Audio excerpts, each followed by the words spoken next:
doesn't love a good mystery? And it turns out you don't have to look far to find one, because right here in our area there's plenty of true crime where no one has done any time at all. Author Jane Turzillo has uncovered many of these cold cases in her latest book, Unsolved Murders and Disappearances in Northeast Ohio. So welcome to the show again. Well, I'm happy to be here. Before we talk about some of the tales, is it really fun to write about murder? Well, it's very interesting. I was a police reporter back in the 70s and 80s for a weekly newspaper, and I did write about a couple of high-profile murders. So it's fascinating. But the thing is about cold cases is that family and friends are left behind, and they're left with, with no closure.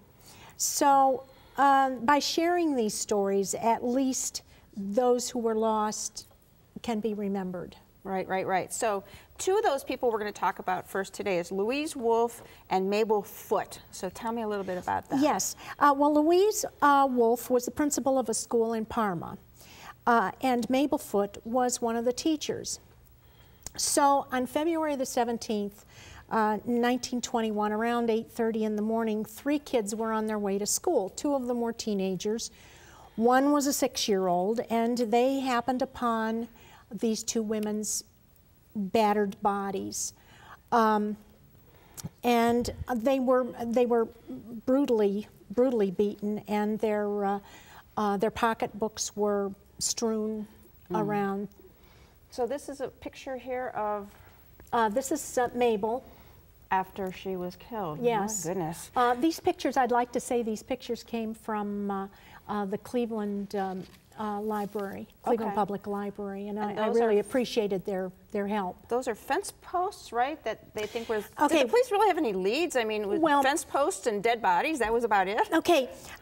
They found these fence posts that they thought were the murder weapons, and they also found tracks in the mud that showed possibly where the murderer had made his way away.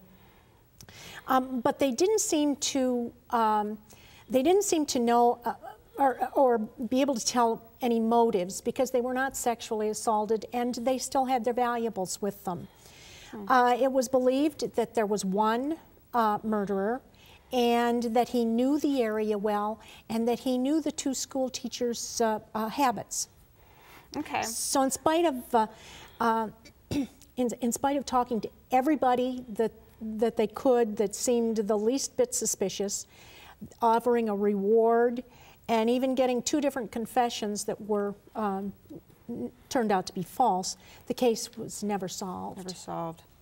That's sad for those poor people left behind. Well, you know? And you've got lots more of these kind of cold case mysteries in your book itself. So I wish we had time to talk about them all. They're going to have to buy the book. Well, good idea. Good idea. This story and other really tantalizing true tales of murder and mystery revealed unsettling and yet intriguing insights into unsolved cases. To see if you can determine who done it, read Jane Turzillo's book, Unsolved Murders and Disappearances in Northeast Ohio. My thanks to Jane for joining me here today. Thank you so much. To buy the book and to find out more, visit Jane Turzillo's website, www.janeturzillo.com.